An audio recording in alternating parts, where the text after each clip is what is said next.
Hi everybody, this is an interactive video. This interactive video is in preparation for exam number 2. So here's what's going to happen. The exam questions that you see here are going to be posted for you in an interactive way so that you can click on them and see if you get them correct. If you get it right, you'll go to the next question. If you get it wrong, you'll go to me telling you about what the right answer might be, and I'll give you some hints so that you can go back and take it again and try that question again. So what we're going to do is we will start with the first question. Now I'm afraid that's wrong. So let's go ahead and go to the end of the book and look at the actual diagram of the brain. So this is looking for figure 1, which is the brain right here. And we're looking for part number 3. All right, the wrinkly stuff is the cerebrum. The cerebrum has lobes, the frontal lobe, the temporal lobe, down here, parietal lobe, and in back, a different lobe. So that should help you. Try that with the first question.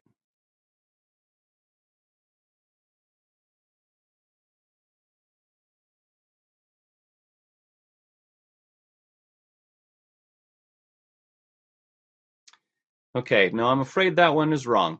So let's go ahead and take a look. We're looking at figure 2 at the end of the book, and we're looking for this, whatever it is, and what it's labeled in the diagram that enables us to use accommodation as a depth cue. So what we're looking for right now is what part of the eyeball helps us use accommodation as a depth cue. Now, accommodation is when your lens is contracted. So we're looking for a part of the eyeball that contracts the lens. So J is the lens. So we're looking for the thing that contracts the lens. Accommodation is a monocular depth cue, and when what happens is your brain knows how far away something is based off of how much your eyeball is contracting that lens. So what you're looking for then is something that would contract the lens. It's a muscle that contracts the lens. Try that.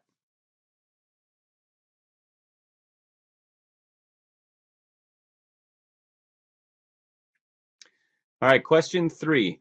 For this one, we're looking for a part of the neuron so that it's correctly labeled. That's really all we're looking for in this particular question. So as you look at this diagram right here, this diagram here, which one of these is correctly labeled? That's all you're looking for. So what you're saying is, hey, this is the soma, the cell body. These branchy things over here, those are called the dendrites. They receive signals. The C, that is the axon hillock. It's where the axon, which is D right here, this whole thing D is axon, connects with the soma, the cell body. E, these are Schwann cells, which help the information go faster. This region F is the terminal, and then the end of the terminal are the terminal buttons. Try that out.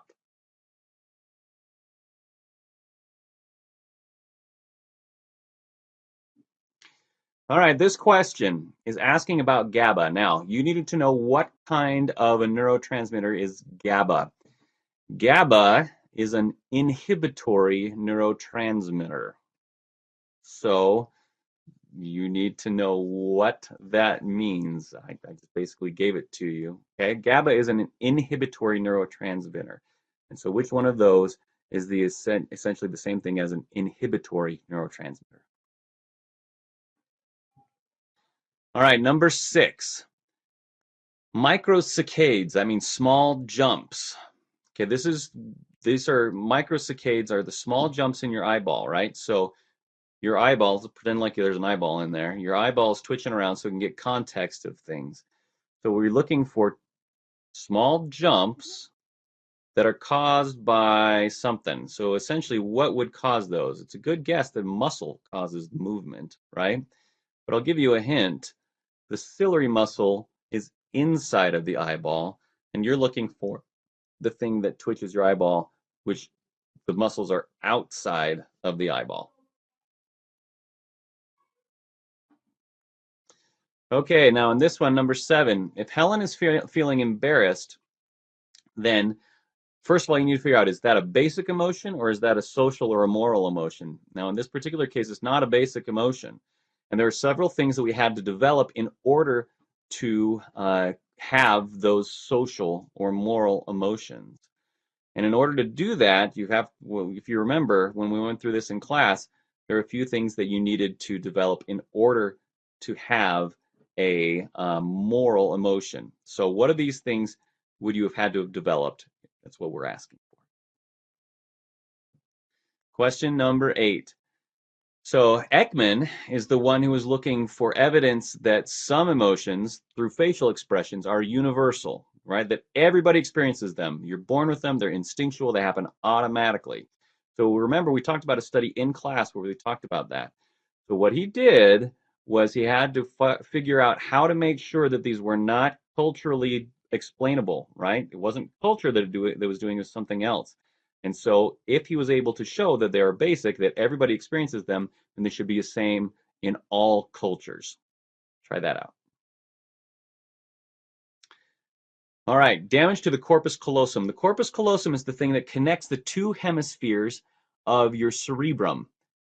The two hemispheres of your cerebrum. Now, so if you damage it, then you no longer have those connected. Your brain is separated. So that should help you understand which one it is. And that's the one where there's a difference between what one eye might see or understand versus the other eye that we went through in class.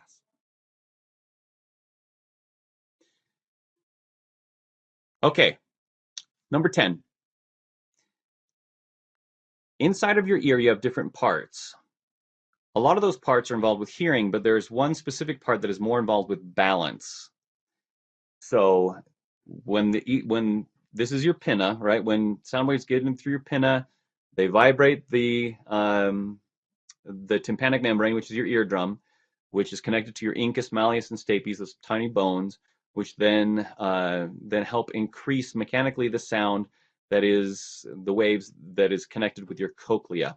So that should help you out to understand what it is. Okay, 11, resting potential.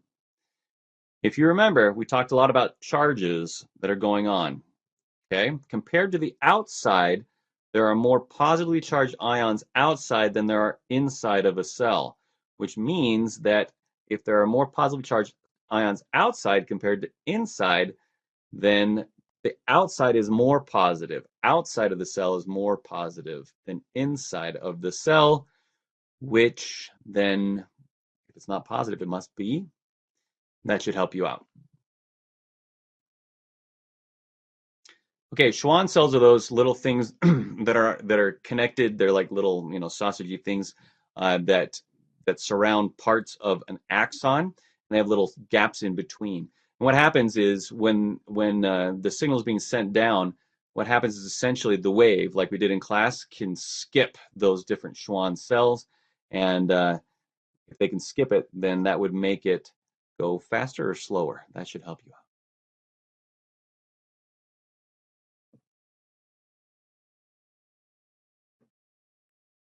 Okay, Broca's aphasia. Broca sounds like boca. That's a Spanish word for mouth. It has to do not with understanding or creating meaningful speech.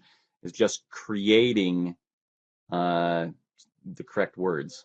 All right, so broca, boca. Boca means mouth.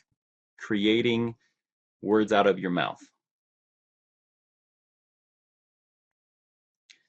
Okay, the different drugs. One of them works by mimicking serotonin. Now, if you remember cocaine, that has to do with dopamine. So does heroin, marijuana. Alcohol has to do with GABA and glutamate. So which one of these would take the place of something that might, be involved with sensory information, like a hallucination? So that's what you're looking for.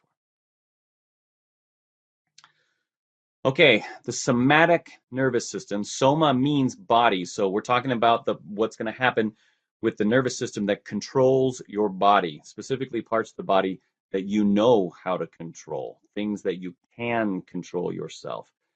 So what is things that you can control yourself? That's what you're looking for. All right, this one tends to be a little bit more difficult. Okay, This figure that you see right here, we're looking for how you see things as groups. So you should see, when you're looking at that as a human, you should see 2 lines there. In reality, there are 8 dots, and you can combine them however you want, but we tend to see things as groups based off of certain factors. All right? Now, are you grouping those things based off of what is similar to them, or are you grouping those things based off of how close they are to each other? If you group those based off of how close they are to each other, that's proximity. If you're grouping them because they're similar and everything that's similar you're putting in the same group, that would be similarity. All right, theory of mind. Theory of mind, if you remember, is my theory that you have a mind of your own perception, etc. So this is not self-awareness. You get self-awareness first. Theory of mind has to do with, do I understand that you have your own point of view? So if you remember, we talked about a couple of different ways of understanding whether or not the subject, the participant, has their own point of view. So if you think about it, you put a child in front of the mirror, that's a self-awareness. Connecting the rug to the shopping cart, that was also self-awareness. Surprise, that's a basic emotion. Putting it in front of a mirror with a mark on his face, that's the same as the mirror task. Only leaves you one option. Okay, 3D movies. 3D movies require 2 different images in the 2 different eyeballs. 2 different eyeballs. It requires binocular disparity. Binocular disparity. So if you don't have binocular disparity, which one of these people does not have binocular disparity? Binocular means 2. Number 19, which of these is binocular? It's not a trick question. It's the one that has the word binocular in it. That's all. The other ones are all monocular depth cues. If I know where my hand is in space, right? So if I close my eyes, I still know that my hand is right there. All right. That is that is called proprioception. That's what it is. Okay, the other ones have to do with lots of other things. Synesthesia is being able to mix your senses when you like see, smells, that kind of a thing. Echolocation is when you understand things based off of the bouncing off of sound. Proprioception is the right answer. Inversion means when we invert our sight, our eyeballs do this for us. Prosopagnosia is face blindness. Dyspareunia is actually a sexual disorder, which has to do with undue pain at time of sexual penetration. For this one, all you're looking for is which one of these is not a basic emotion. The basic emotions are the one we're born with, the one that we have automatically. And so you're looking for one that is not something you're born with as a baby. That's the one you're looking for. Okay, 22.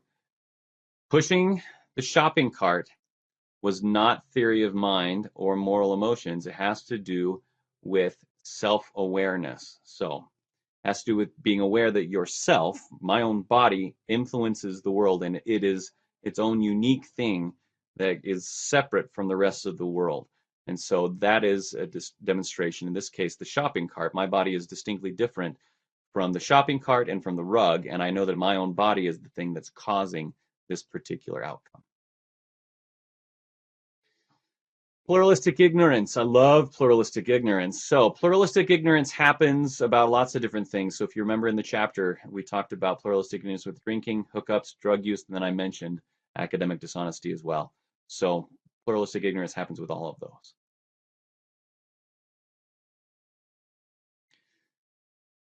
Okay, similarity breeds attraction. That's just true. So similarity on like all things. That's just the way that works. People tend to be more attracted and more compatible with people who are similar to them. Okay, sex is different from gender. Sex is your physiological sex, what you're born, like your sexual organs or your chromosomes. That's what we're talking to. So it has nothing to do with who you're attracted to or how you identify in terms of your gender, at least according to theories in psychology. So therefore, we separate the idea of sex, physiological, from gender, which is a cultural manifestation of it. XYZ statements. For an XYZ statement to be correct, there's 3 parts. When you did X in situation Y, I felt Z. Now it has to be an I felt. You can't say you made me mad because that's accusatory. You're trying to make it not be accusatory in this particular case.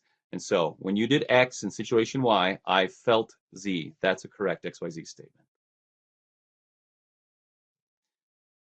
Pluralistic ignorance has 2 consequences. So if you remember, so if I think that everyone else is drinking more than I am, and I'm wrong, lots of people are feeling that way, but if I think that everybody else is drinking more than I am, I have 2 options, right? Number 1, I just feel alienated. I feel like I don't belong. Or the other one is to try and actually fit the norm that really doesn't exist. So those are the 2 options. Find the ones that have to do with those 2 things, feeling like you don't belong, and then trying to actually meet the norm, which is not real.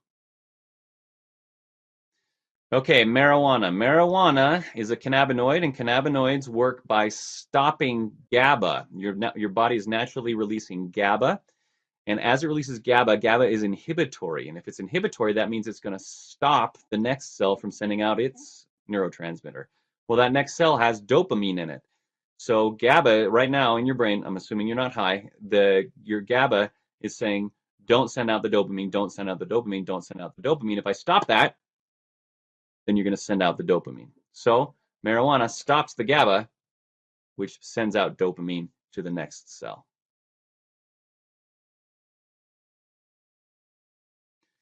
Okay, cortisol. Cortisol is a hormone that is involved particularly with a fight or flight kind of response, and it stops it stops things like digestion, reproduction, so that you can have extra energy to run away from a tiger, that kind of a thing.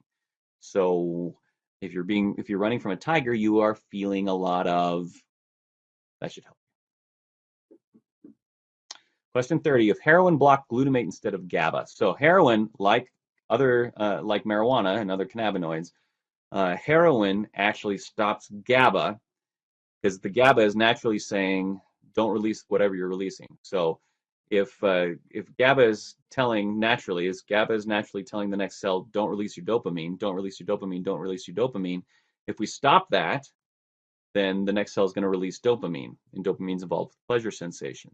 So what happens is heroin stops GABA, and GABA is inhibitory. So GABA is saying, don't release it, don't release it, don't release it, don't release it. We stop that, it gets released. Glutamate, on the other hand, is excitatory. Okay? So if instead of GABA is saying, don't release dopamine, don't release dopamine, glutamate would say, release more, release more, release more, release more. So if we stop that, what would happen in the next cell? That's what it's asking.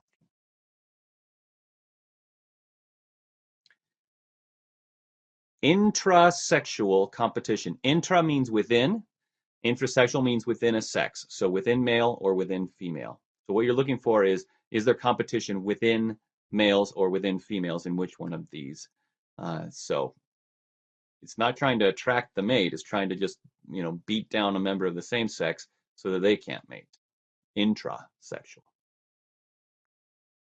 Top-down processing is the way humans just do almost everything, right? So basically almost all your perception is based off of top-down processing, understanding the context and putting things into context. So you're looking for any of things that put something into context. It's basically all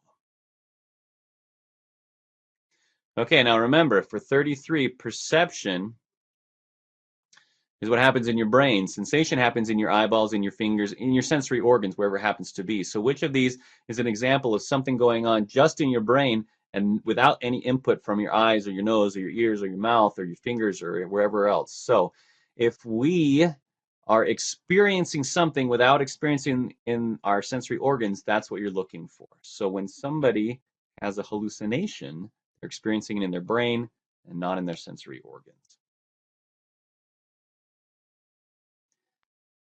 Okay, an action potential. An action potential is the signal being sent inside of a neuron.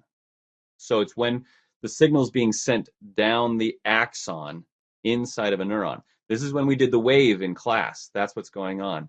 So remember, when you stood up and did the wave in class, you were representing a positively charged ion. And what happens is you naturally are negatively charged inside your neuron. And so as you put in more positively charged, when you hit a threshold of the positively charged ions, that says start the wave. Okay, so you got to build up to that point. You got to build up to that threshold. And when you do, that's what starts the wave. And the wave is the action potential. All right, this question is just asking which neuron releases neurotransmitters, and then what is the process called when the neurotransmitter goes back into the vesicle? So which one releases it, the presynaptic or the postsynaptic? And when that neurotransmitter comes back to the presynaptic neuron, I just told you, then what is that process called? All right, which one of these is activated after the fight or flight response? It's not the thing that naturally causes the fight or flight. It's the one after. After. So let me just give you a hint. Sympathetic causes the fight or flight response. It says panic, there's a tiger, all that stuff. So what's going to calm you down after sympathetic nervous system has done its business? This question is looking for the lobe of the brain that's involved with language production and comprehension. So think of what lobe of the brain has a Broca's area or Wernicke's area in it, because Broca's area has to do with speech production. Wernicke's area has to do with meaningful speech production. Okay, we've gone through all the questions, so now you know what the right answers are. Now, I suggest, as you're studying, you look at the different concepts here and look at how I might ask for examples of these kinds of concepts.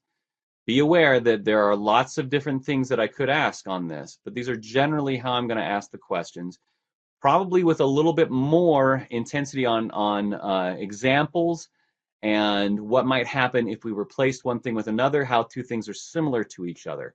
I can't just ask you straight definition questions, so I'm going to ask you how they compare and giving examples to make sure that they understand each other. All right, good luck, everybody.